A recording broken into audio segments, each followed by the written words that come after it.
আজ পড়ব হচ্ছে গুরুত্বপূর্ণ কিছু আই ডিসঅর্ডার। আই ডিসঅর্ডার জানার আগে আমাদের দুটো জিনিস জানা প্রয়োজন। একটা হচ্ছে লেন্স কি, আর একটা হচ্ছে রিফ্রাকশন এরর কি। প্রথমে জানি যে লেন্স কি। লেন্স হচ্ছে একটা ট্রান্সপারেন্ট অপটিক্যাল ডিভাইস, যেটা গ্লাস বা কাঁচ যে কোনো বা প্লাস্টিক যে কোনো কিছু দিয়ে তৈরি হতে পারে, যেটা লাইটটাকে রিফ্র্যাক্ট করে এবং ইমেজকে ফর্ম করতে হেল্প করে, যার মাধ্যমে আমরা চোখে কিছু দেখতে পাই। আর হচ্ছে এটা দু ধরনের হয়, একটা হচ্ছে কনভেক্স আর একটা হচ্ছে কনকেভ। এই কনভেক্সটাকে বলা হয় কনভার্জিং লেন্স, আর কনকেভটাকে বলা হয় হচ্ছে ডাইভার্জিং লেন্স। কনভেক্স কি? কনভেক্স লেন্সে হচ্ছে সেন্টারটা ঠিক হয় আর এজেসটা থিন হয়। আর কনকেভ লেন্সে কি হয়, এক্ষেত্রে সেন্টারটা থিন হয় আর এজেসটা ঠিক হয়। এই কনভেক্স লেন্স হচ্ছে পজিটিভ পাওয়ারের হয়, আর কনকেভ লেন্স হচ্ছে নেগেটিভ পাওয়ারের হয়। এই কনকেভ লেন্স হচ্ছে এই কনভেক্স লেন্স হচ্ছে লাইট রেসটাকে কনভার্জিং করে, আর কনকেভ লেন্স হচ্ছে লাইট রেসটাকে ডাইভার্জিং করে। নামের মধ্য দিয়েই আমরা সেই লেন্সের কি কি ধারণা বা কি কি জিনিস সেগুলো কিন্তু জেনে নিতে পারলাম।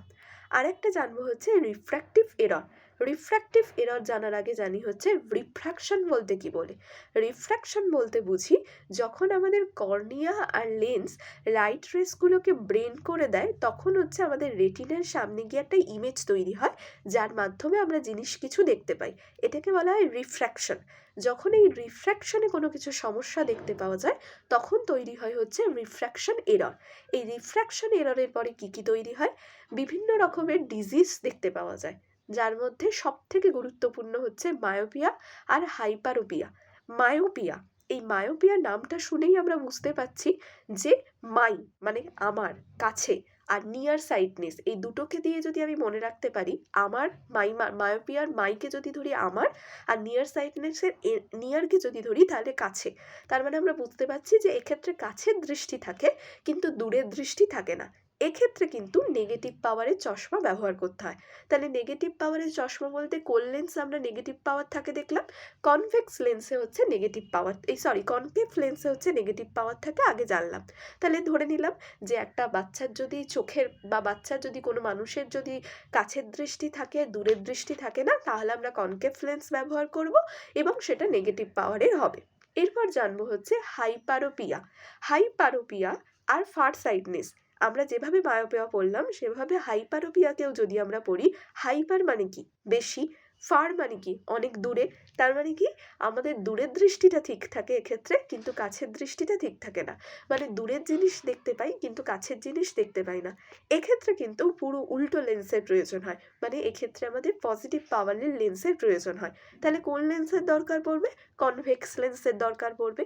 এছাড়াও আরও কয়েকটি গুরুত্বপূর্ণ উল্লেখযোগ্য আই ডিসঅর্ডার আছে, যেগুলো হচ্ছে, একটা হচ্ছে প্রেসবায়োপিয়া, দ্বিতীয়টা হচ্ছে অস্টিগম্যাটিজম, তৃতীয়টা হচ্ছে গ্লুকোমা, চতুর্থটা হচ্ছে ক্ল্যাটারাক্ট।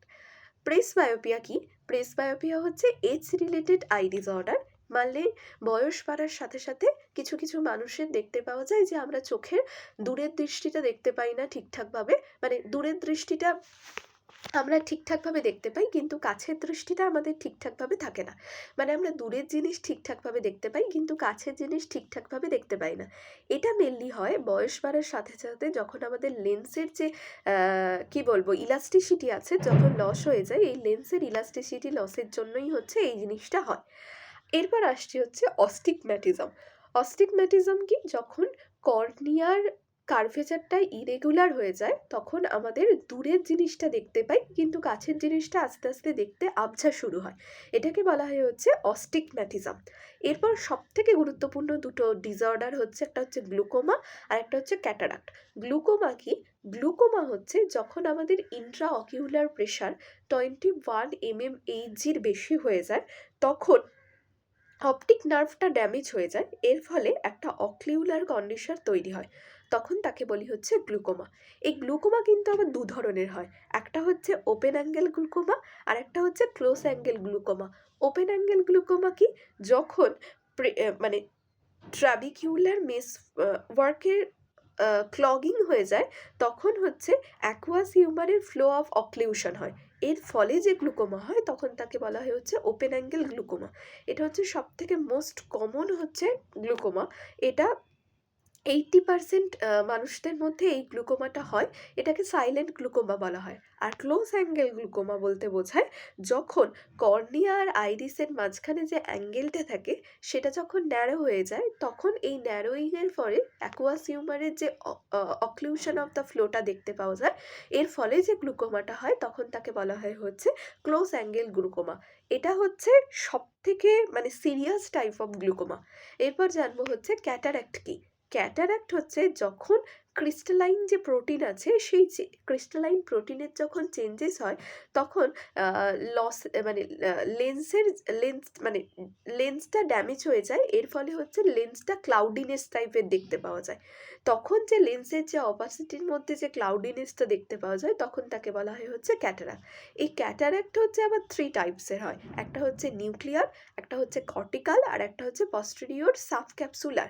নিউক্লিয়ারের ক্ষেত্রে হচ্ছে এক্ষেত্রে হচ্ছে লেন্সের যে সেন্টারে মানে অপাসিটি তৈরি হয়। কর্টিক্যালের ক্ষেত্রে হচ্ছে লেন্সের পেরিফেরালিতে অপাসিটি তৈরি হয়। আর পস্টেরিয়র সাবক্যাপসুলারের ক্ষেত্রে হচ্ছে পস্টেরিয়র ক্যাপসুলের একদম ফ্রন্টে হচ্ছে অপাসিটি তৈরি হয়। এটাই হচ্ছে কয়েকটা গুরুত্বপূর্ণ আই ডিসঅর্ডার যেটার সম্বন্ধে আমরা এই ক্লাসে জানলাম।